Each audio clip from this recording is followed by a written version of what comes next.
السلام علیکم دوستانو، تاسو یو نوی ولاګ کې ښه راغلاست. وایم هیله ده چې تاسو ټول به روغ او جوړ یاست او د خپلې کورنۍ سره رخصتیانو نه خوند اخلئ. موږ هم الحمدلله ټول روغ او جوړ یو. لکه څنګه چې پوهیږئ چې د کرسمس وخت دی او مکتبونه رخصت دي، نو په همدې وخت کې تګ راتګ لږ ډیر وي. نو همدې دپاره ډیر وخت کېده چې زه هم مورجانې کره نه وم ولاړه. نو په دې هفتې کې هغې موږ ته ډوډۍ کړې وه، نو هلته لاړو او شپه مو هم هماغلته تېره کړه. نو دا ولاګ تر اخره وګورئ او په دې ولاګ کې به زه تاسو سره یو ډېر اسان او خوندور د کلچو ریسیپي به هم شریکه کړم. په سبا یې لاړو سینما ته چې دورندر فلم وګورو. دا فلم چې کوم وخت نه وتلی هماغه وخت نه موږ پلان جوړولو چې یو ځای به ځو او ګورو، ولې هیڅ وخت مو نه پیدا کوو چې لاړ شو. نو ایله په دې هفتې کې مو وخت پیدا کړ او لاړو. د دې فلم ډېر تعریفونه مو اورېدلي وو، ولې ارزېده هم. د یو ډېر ښایسته فلم و چې زما ډېر خوښ شو او د کیریکټر ډېر ښایسته کار هم کړی و.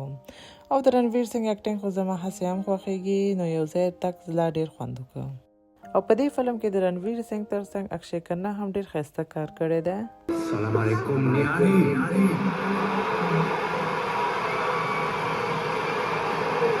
हरी की बंदगी हमारे लिए सबसे अहम बात है और इस बंदगी के लिए अगर मुझे अपना सर भी कटवाना पड़ जाए तो मुझे खुशी खुशी कबूल है।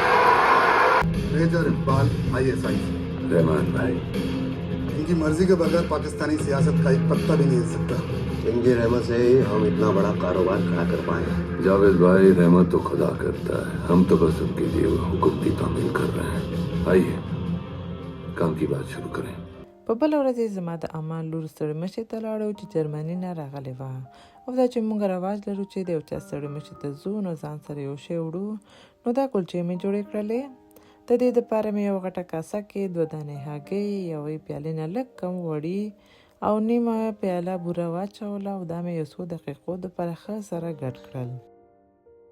بیا پکې لږه مالګه، یو وړه قاشغه میده شوی هیل، یو نیمه وړه قاشغه بیکینګ پاوډر او 2 نیمې پیالې اوړه واچول او سره ګډ مې کړل. اوړه مې یو ځای نه بلکې آهسته آهسته پکې ور اضافه کو او یو نرم اوړه مې وغږل. دا مې بیا 15 دقیقو دپاره همداسې پرېښوده او تر هغې مې بیا داش هم تیار چالان کړ چې ګرم شي.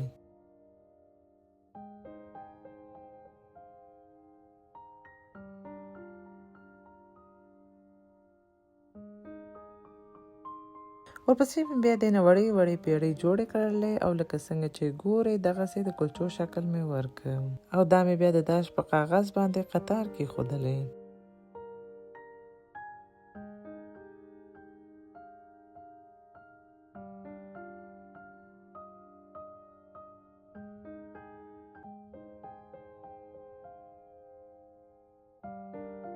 بیا مې د یو هګۍ زیړ او یوې قاشغې په اندازه شودې سره ګډې کړلې تر څو د کلچو په سر ووهمه چې دا کلچې ښه جلهداره راشي.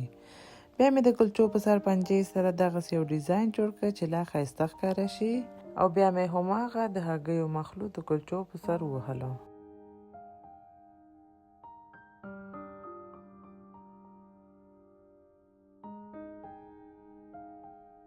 ورپسې مې بیا لږ پسته میده کړه او د کلچو په سر مې واچوله او بیا مې تیار ګرم شوي داش کې په 200 درجو کې 15 دقیقو دپاره پخې کړئ. تر څو چې دا پخېدې نور مې هم جوړ کړ تر څو ماشومان دپاره هم لږ پاتې شي.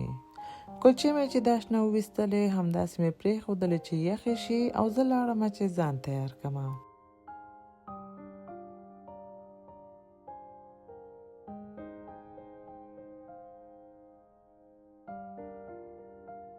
بیا مې دا کلچې په لوښي کې کېښودلې او پلاستیک مې ترې راتاو کړ او بیا لاړو.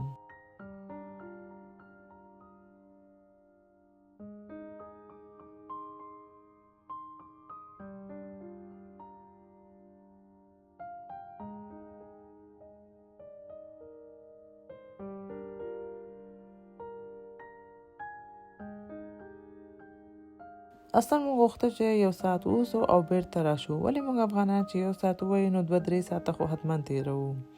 نو موږ هم د 1 ساعت په نیت لاړو، ولې فکر کوم چې 2-3 ساعته بعد راغلو. نو هلته ساعت مو هم ډېر تېر شو. نو بیا بیرته راغلو کور ته ځکه چې ماشومان مې وړي نه وو او صحت هم چندانې ښه نه و. نو چې راغلم نو بیا مې زر دوی ته ډوډۍ تیاره کړه. اول مې دوی ته ریپ جوړ کړ چې کباب مې تیار جوړ کړی او یخدان کې ایښې وې. اوس مې یخدان نه راوویستل او ایر فرایر کې مې سره کړل او دوی ته مې د دوی د خوښې ریپ جوړ کړ. او ترڅنګ مې لږ سوپ هم جوړ کړ چې د دې سوپ ریسیپي مې تیار شریک کړی. کولی شئ زما چینل کې وګورئ. او په دې موسم کې عموما ماشومان او لویان ډېر مریضان کېږي، نو دا یوه ډېره مفیده ریسیپي کېدلی شي او ډېر خوندور هم راځي. دا چې زما لوړکۍ غوښه نه خوري نو هغې دپاره مې بیا ساده سوپ جوړ کړ او نورو ته مې د چرګ د غوښې او سبزیجاتو سوپ جوړ کړ. دې سوپ دپاره مې اول د چرګ بغیر د هډوکي غوښه جوش کړ او بیا مې ریشه کړله او هماغه اوبو کې مې دوباره واچوله.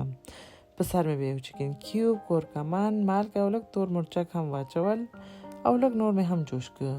بیا مې پکې سبزیجات لکه ګازرې، دولمه مرچ او جوش شوي جوار هم واچول او دوباره مې جوش کړ چې دا ټول مواد ښه نرم شي.